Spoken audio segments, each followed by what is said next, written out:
fan's running, but I don't hear the compressor. Let's open it up and see what's going on.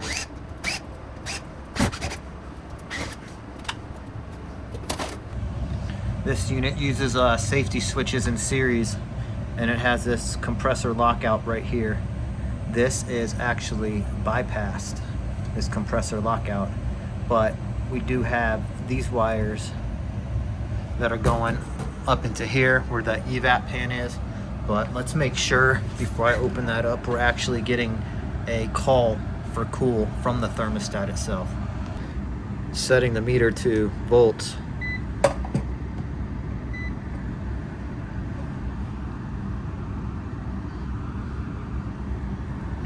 Now on this configuration, this is going to be our common terminal right here. So if I go from common to red, you can see that we have 24 volts. Now if I go from common to yellow, we should have 24 volts if we're getting a call from the thermostat. By the way, if your AC is not working, always just turn it off. Leaving it running or letting the thermostat call is never really a good idea. That way, when the technician shows up, they can get right to business. But this doesn't appear to be frozen.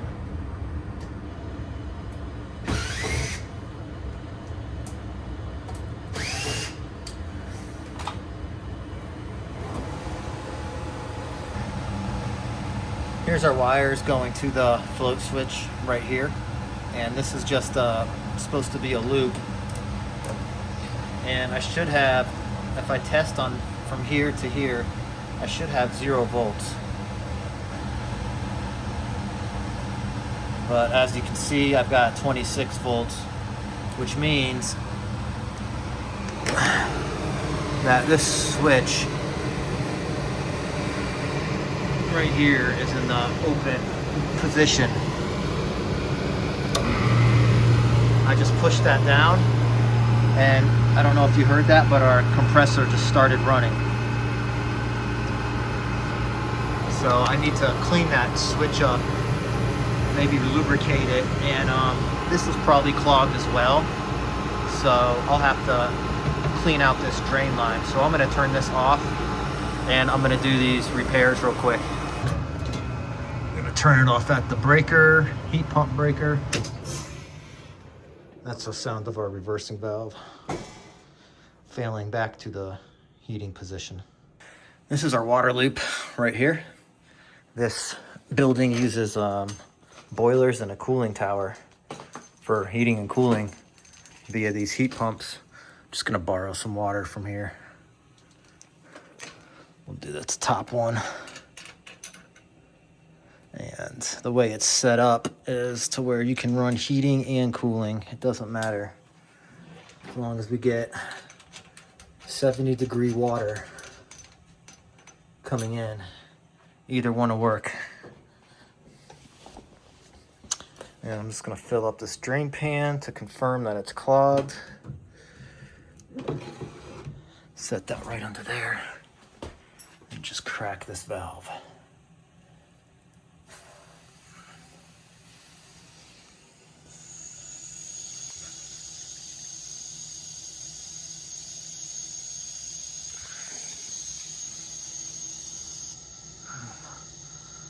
It's lifting up this piece of sludge. But we're gonna clean all this up real good before we walk away.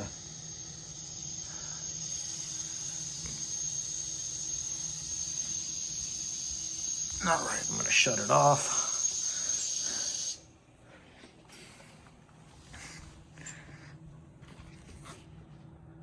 And we're not draining at all. So that's what happened. And then the fan running continuously. This fan dries it out. Doesn't take too long. Take my brush.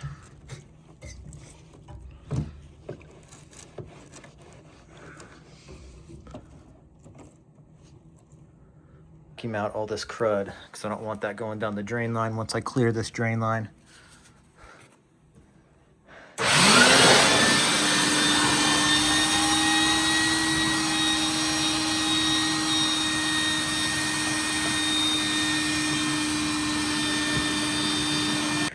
Head up the pan with some cleaner. Make sure to get that float switch clean.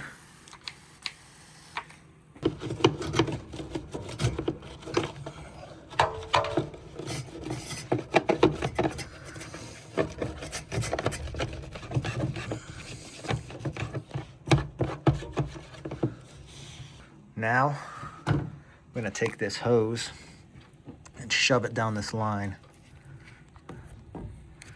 Shove it down this drain line.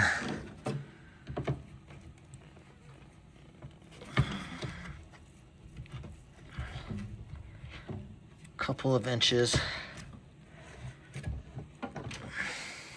Then I'm gonna do quick spurts of water. I don't wanna go full blast because some of these drain into laundry rooms and it makes a mess downstairs.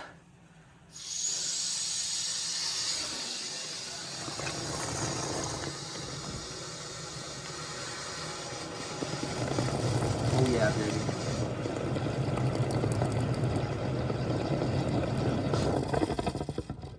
Love that sound.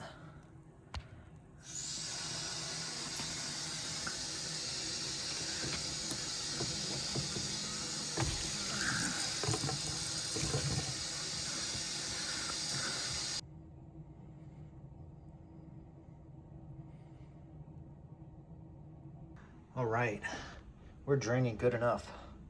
I'm gonna put these panels back on and test it out. Heard the compressor kick on. Let that run for a couple of minutes while I put all the screws back. Take our return temp, 73.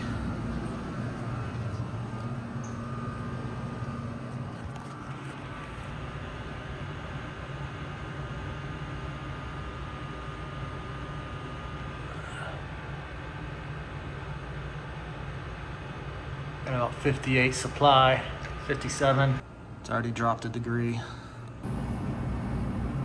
Love heat pumps, love water source heat pumps, especially for buildings.